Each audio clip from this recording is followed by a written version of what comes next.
কিংবদন্তি সঙ্গীত শিল্পী হেমন্ত মুখার্জির না গাওয়া আধুনিক গানটি ওই দুষ্টু চোখের মিষ্টি চাওয়া পাগল করেছে, বাঁকা চোখের ইশারাতে মন কেড়েছে, আমায় পাগল করেছে।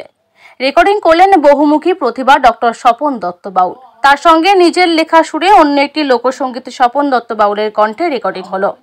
সাঁওতালিদের মেয়েগুলান মহুয়া বনে যায়, পরাণ আমার উদাস হয়ে যায়।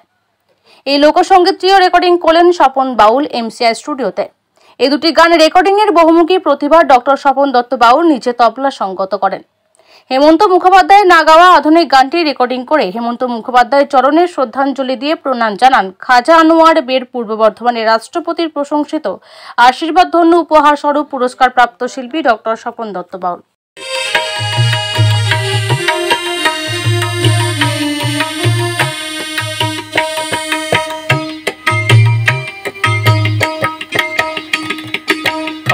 কালো মনোহরিণীর চোখের ভাষাকে ওরে মনে রং বেরঙের ছবি আঁকে।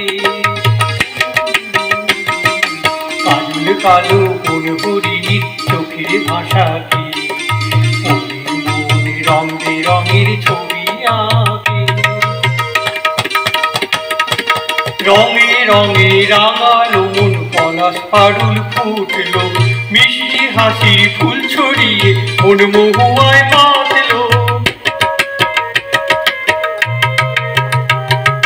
রঙে রঙে রাঙালো মন পলাশ পারুল ফুটলো, মিষ্টি হাসির ফুল ছড়িয়ে মন মহুয়ায় মাতলো।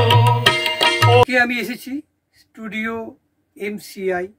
আপনারা জানেন কয়েকদিন যাবতীয় এমসিআই এর কথা আমি বলছি। বহু বছর আগে যখন হেমন্ত মুখোপাধ্যায় জীবিত ছিলেন, তার জীবনের শেষ দিকে আমার সঙ্গে ঘনিষ্ঠতা হয়, আমাকে খুব ভালোবেসেছিলেন, আশীর্বাদ করেছিলেন। আমার মনে তখন হয়েছিল আমি হেমন্ত মুখোপাধ্যায়কে দিয়ে একটি গান গাওয়াবো। তোমার ওই দুষ্টু চোখের মিষ্টি চাওয়া পাগল করেছে, বাঁকা চোখের ইশারাতে মন কেড়েছে, আমায় পাগল করেছে। এই গানটি লিখে নিয়ে আমি ওনার কাছে যাই। উনি আমার কাছে গানটার কথা সুর সব শুনে খুব ভালো লেগেছিল ওনার। উনি রেকর্ডিং করবেন ঠিক হয়ে গেল। আমি তো আনন্দে আত্মহারা। তো হঠাৎই রেকর্ডিংয়ের 4 দিন আগে ওনার অকাল মৃত্যু হয়। উনি ইহলোক ছেড়ে স্বর্গলোকে চলে যান। আমি খুবই ভেঙে পড়েছিলাম, খুব দুঃখ কষ্ট হয়েছিল মনে যে এত বড় একজন শিল্পী তিনি আমার গান গাইতে পারলেন না। আমি সেই কষ্টেতে সেই গান কাউকে দিয়ে গাওয়াইনি, কোনো শিল্পীকে দিয়ে গাওয়াইনি। মুক্ত বাংলা একটি খবর করেছিল, আমাদের বর্ধমানের জনপ্রিয় সংবাদপত্র, যে হেমন্ত মুখার্জি বেঁচে থাকলে স্বপনের জীবনে টার্নিং পয়েন্ট হতে পারত। এছাড়া আকাশবাণীতে আমি সাক্ষাৎকারে, বহুমুখী প্রতিভা যখন সাক্ষাৎকার দিই, তখন আমি হেমন্ত মুখার্জিকে নিয়ে স্মৃতিচারণ করেছিলাম। সেই খবর ছড়িয়ে পড়ার সঙ্গে সঙ্গে স্টুডিও এমসিআই, যিনি মিউজিক রেকর্ডিং করেন এবং যারা রেকর্ডিস্ট এবং সঙ্গীত জগতে যাদের নাম আছে, বহু শিল্পী ওনারা তৈরি করেন, ওনারা আমার খোঁজ করে আমার সঙ্গে যোগাযোগ করে আমাকে এই গান দুটি গাওয়ার প্রস্তাব দেন।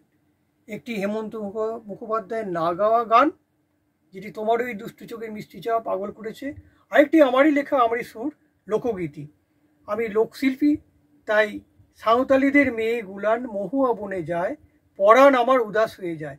এই গান দুটি আজ আমি স্টুডিও এমসিআইতে রেকর্ডিং করলাম। এবং এই গান দুটি, হেমন্ত মুখোপাধ্যায় এত বড় একজন শিল্পী, ওনার গান গাওয়ার মতো আমার ক্ষমতা নেই। আমি অত বড় শিল্পী নই, অত সহজ নয়।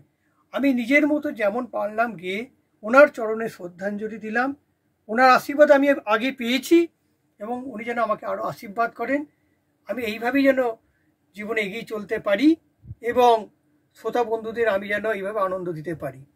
আজকে 23শে এপ্রিল 2025 এমসিআই স্টুডিও এমন একটা সুন্দর বিরল জিনিসকে ওনারা রেকর্ড করলেন, যেটা খাজা আনোয়ার বের পূর্ব বর্ধমান থেকে ছুটে এসেছি স্বপন দত্ত বাউলের কণ্ঠে হেমন্ত মুখোপাধ্যায়ের না গাওয়া গান। এটা চিরস্মরণীয় হয়ে থাকবে এবং শ্রোতা বন্ধুদের সকলেরই ভালো লাগবে। সকলেই আশীর্বাদ করবেন আমাদের, যেন আমরা আরও বড় হতে পারি, এগিয়ে চলতে পারি। আমি বড় শিল্পী নই, আমি চেষ্টা করি সবসময় নিজে কিছু করার। এমসিআই স্টুডিও কর্ণধার রবীন দাস মহাশয়কে অসংখ্য ধন্যবাদ এবং আমার সঙ্গে অ্যাকম্পানিমেন্টে যারা ছিলেন মাস্টারমশাই সকলকে অসংখ্য ধন্যবাদ এবং সকলে আমার প্রণাম নেবেন।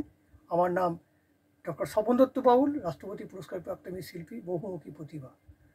পূর্ব বর্ধমান জেলায় খাজা আনোয়ার বেড়ে আমি থাকি।